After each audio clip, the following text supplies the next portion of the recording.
সুফিরা মূলত বাংলাদেশে এসে জঙ্গল সাফ করে মসজিদ দরগা তৈরি করেছেন, খানকা তৈরি করেছেন, দায়রা তৈরি করেছেন এবং এখানে বসে ওনারা কিন্তু লড়াইও করেছেন শত শত বছর ধরে। মূলত বাংলাদেশে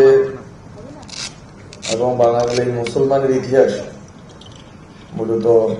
বাংলার সুফিদের ইতিহাস। রাসূল সাল্লাল্লাহু আলাইহি সাল্লামের উম্মতের এই যে অংশ এই বাংলা অঞ্চলে বসবাস করে, রাসূলের ভালোবাসার সাথে এই অঞ্চলের মুসলমান তথা এই দেশের নাগরিকদেরকে ভালোবাসাটা আমি মনে করি যে অপরিহার্য। ফলে গত দেড় দশকের এই অঞ্চলের মুসলমান যারা এই অঞ্চলের এই দেশের একটা সংখ্যাগরিষ্ঠ অংশ, তাদের উপর যে নিপীড়ন, জুলুম, ফেসিবাদ চেপে বসেছিল, এটার বিরোধিতা মূলত নবীজিকে ভালোবাসার অংশ। যদি আপনারা নবীজিকে ভালোবাসেন, নবীজির উম্মতকে ভালোবাসেন, তাহলে নবীজির উম্মতের উপর যে জুলুম নিপীড়ন চলছিল তার বিরোধিতা করা, প্রতিরোধ করা, সেটাও আমি মনে করি নবীজির উম্মত এবং নবীজিকে ভালোবাসার অংশ হিসেবে কর্তব্য। আহলে সুন্নাত ওয়াল জামাতের একটা বড় অংশ এই অভ্যুত্থানের যে পরিবর্তনের অংশীদার ছিলেন এবং তারা সামনে যেই বাংলাদেশ রাষ্ট্র সংস্কার এবং বাংলাদেশ রাষ্ট্র গঠনের যে প্রশ্ন আছে সেখানে তারা ওতপ্রোতভাবে জড়িত হতে হচ্ছেন। সমস্যা দেখা গিয়েছে যে বাংলাদেশে ফ্যাসিবাদের আমলে কতিপয় আহলে সুন্নাত ওয়াল জামাতের আলেম বা অংশীজন হয়তো ফ্যাসিবাদী শাসনের সাথে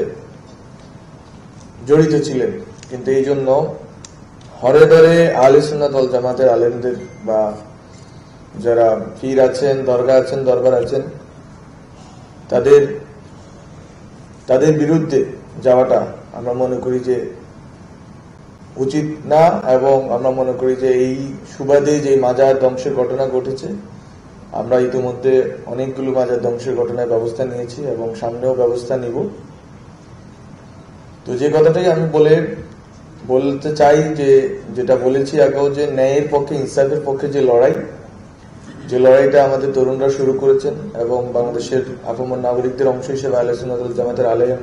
এবং তরুণ যে প্রজন্ম, ওনারা সেখানে ভূমিকা রেখেছেন, সেই ভূমিকাকে অব্যাহত রাখতে হবে এবং ইনসাফের লড়াইয়ের ক্ষেত্রে মনে রাখতে হবে যে আহলে সুন্নাত ওয়াল জামাত বা যাদেরকে আমরা বলি যারা সুফি যে অংশ, যারা আসছেন তাসাউফের চর্চা করেন, ওনারা কিন্তু শুধুমাত্র শান্তির দাওয়াত দেননি। আমাদেরকে মনে রাখতে হবে সুফিরা মূলত বাংলাদেশে এসে জঙ্গল সাফ করে মসজিদ দরগা তৈরি করেছেন, খানকা তৈরি করেছেন, দায়রা তৈরি করেছেন এবং এখানে বসে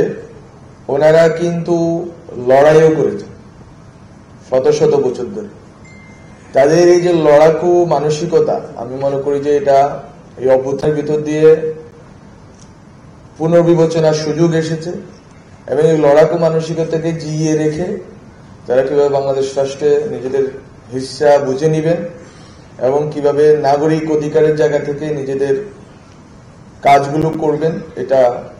আপনাদের এখানে উপস্থিত যারা আছেন বা যারা শুনছেন আমাকে, তাদেরকে পুনর্বিবেচনার জন্য আমি অনুরোধ করি। বাংলাদেশে গণ অভ্যুত্থানের পক্ষে